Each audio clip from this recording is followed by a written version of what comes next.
ओम सर्वमंगल मांगल्ये शिवे सर्वार्थ साधिके शरणे त्र्यंबके गौरी नारायणी नमस्तुते। जय माता दी। आप सभी भक्तों का हमारे YouTube चैनल श्री कृष्ण दीवानी में हार्दिक स्वागत है। आज चैत्र मास का 10वां दिन है। आज के पावन दिन श्रीमद् देवी भागवत महापुराण की कथा से हम सुन रहे हैं भगवान विष्णु योग माया के अधीन क्यों हो गए। ऋषियों के इस प्रश्न के उत्तर में सूत जी के द्वारा उन्हें आधा शक्ति भगवती की महिमा को सुनाना। ओम नमः चंडिकाय। ऋषिगण बोले सूत जी से कि हे महाभाग, हमें इस कथांक में महान अद्भुत संशय है। हे महामते, वेदों, शास्त्रों, पुराणों तथा बुद्धिमान लोगों की सदा से यह अवधारणा रही है कि ब्रह्मा, विष्णु तथा शंभु ये तीनों देवता सनातन हैं और इस ब्रह्मांड में इनसे बढ़कर अन्य कोई नहीं है। ब्रह्मा जगत का सर्जन करते हैं, विष्णु पालन करते हैं और शंकर प्रलय काल में संहार करते हैं। ये तीनों ही इसमें कारण हैं। ब्रह्मा, विष्णु और महेश ये तीनों देवता एक ही मूर्ति के तीन स्वरूप हैं। ये लोग कर्मशः रज, सत्व और तम इन गुणों से युक्त होकर अपना अपना कार्य करते रहते हैं। उन तीनों में माधव, पुरुषोत्तम, आदिदेव, जगन्नाथ, श्री हरि श्रेष्ठ हैं। वे सभी कार्य संपादित करने में समर्थ हैं। अनुपम तेज वाले विष्णु से बढ़कर सर्वसमर्थ अन्य कोई भी नहीं है। उन जगतपति विष्णु को योग माया ने विवश करके भला कैसे सुला दिया। उस समय उन विष्णु की चेतना कहाँ चली गई और उनके जीवन की चेष्टा कहाँ लुप्त हो गई। हे महाभाग, इस विषय में महान संदेह उपस्थित है। आप इस विषय में यथोचित हमें बताने की कृपा करें। जिस शक्ति के विषय में आप पहले ही बता चुके हैं कि उसने भगवान विष्णु को भी पराभूत कर दिया था, वह कौन सी शक्ति है? वह शक्ति कहाँ से उद्भूत हुई, शक्ति संपन्न कैसे हुई और उसका स्वरूप क्या है? हे सुवर्त, यह सब हमें स्पष्ट रूप से बतलाइए। जो विष्णु हैं वे तो सबके ईश्वर, वासुदेव, जगत के गुरु, परमात्मा, परम आनंद स्वरूप तथा सच्चिदानंद की साक्षात मूर्ति हैं। सब कुछ करने में समर्थ, सबका पालन करने वाले, सभी चराचर का सर्जन करने वाले, रजोगुण से रहित, सर्वव्यापी और पवित्र हैं। वे परात्पर विष्णु निद्रा की स्वतंत्रता में कैसे आबद्ध हो गए? हे परंतप, हमें इस प्रकार आश्चर्यजनक संदेह है। हे सूत जी, हे व्यास शिष्य, हे महामते, आप अपने ज्ञान रूपी खड्ग से हमारे इस संदेह को नष्ट कर दीजिए। ऋषियों के इस कथन को सुनकर सूत जी उनसे बोले कि हे मुनिजन, इस चराचर जगत में कौन ऐसा है जो इस शंका का समाधान कर सके? ब्रह्मा के पुत्र शनकादिक मुनि तथा नारद, कपिल आदि भी इस विषय में मोहित हो जाते हैं। हे मुनिश्रेष्ठ, हे महाभाग, तब इस जटिल समस्या के समाधान में मैं क्या कहूँ? देवताओं में भगवान विष्णु ही सर्वव्यापी एवं सभी भूतों के रक्षक कहे गए हैं। उन्हीं से इस चराचर समस्त विराट संसार की सृष्टि हुई है। वे सभी देवता परात्पर परमात्मा को नमस्कार करके नारायण, हर्षिकेश, वासुदेव, जनार्दन रूप में उनकी उपासना करते हैं। कुछ लोग महादेव, शंकर, शशि शेखर, त्रिनेत्र, पंचवक्त्र, शूलपाणी और वृषभध्वज के रूप में उन्हीं की उपासना करते हैं।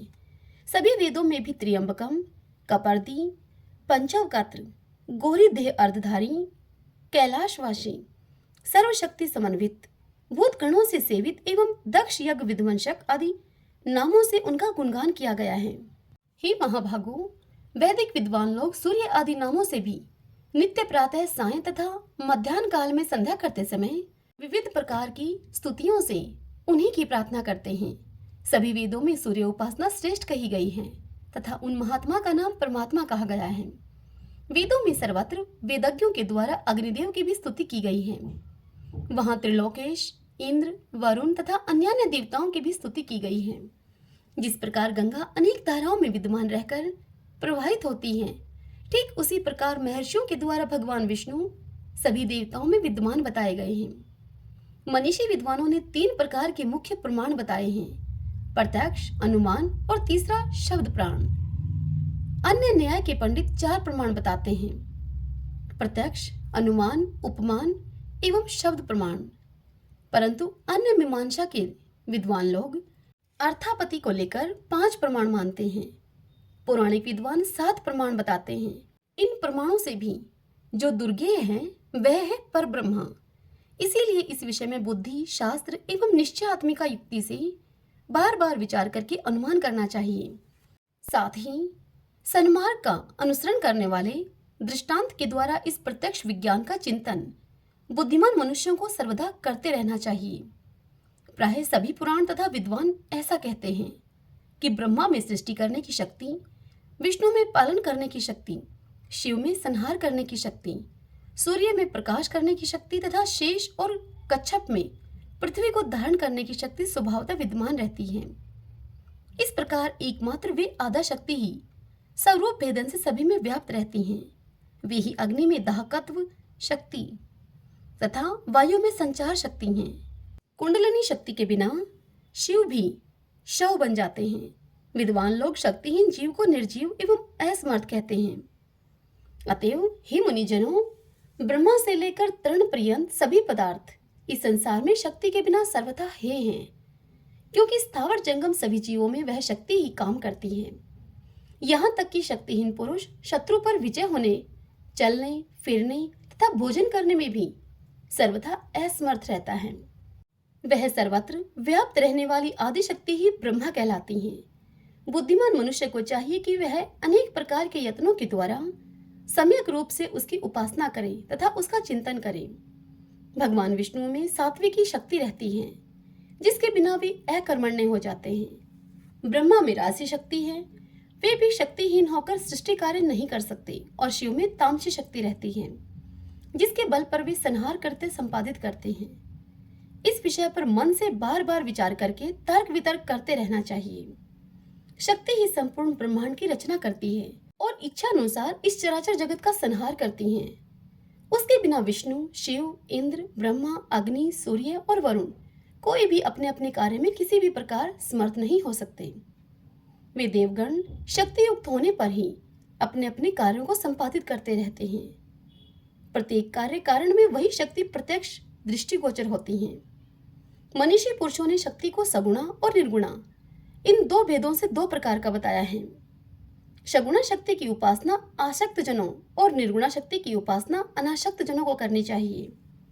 अर्थ, धर्म, काम और मोक्ष इन चार पदार्थों की स्वामिनी वे ही निर्विकार शक्ति हैं। विधिवत पूजा करने से वे सब प्रकार के मनोरथों को पूर्ण करती हैं।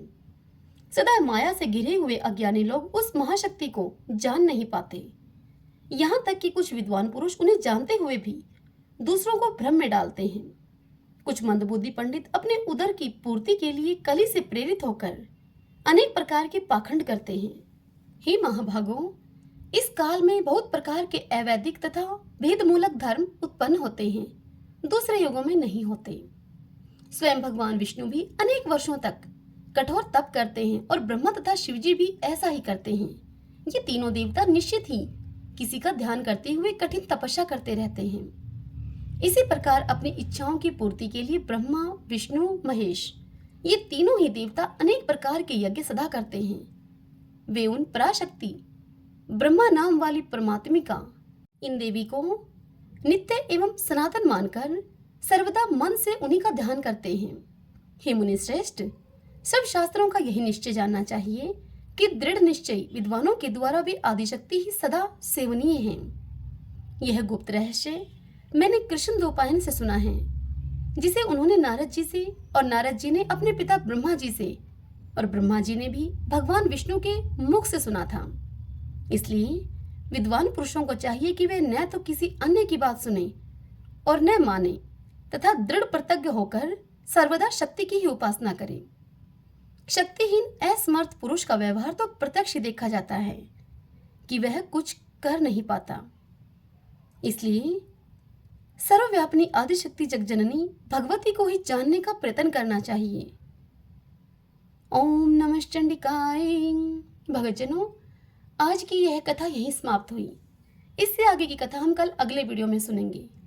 कथा यदि आपको पसंद आई हो तो इस वीडियो को लाइक करें और कमेंट बॉक्स में जय माता दी लिखिए। जय माता दी।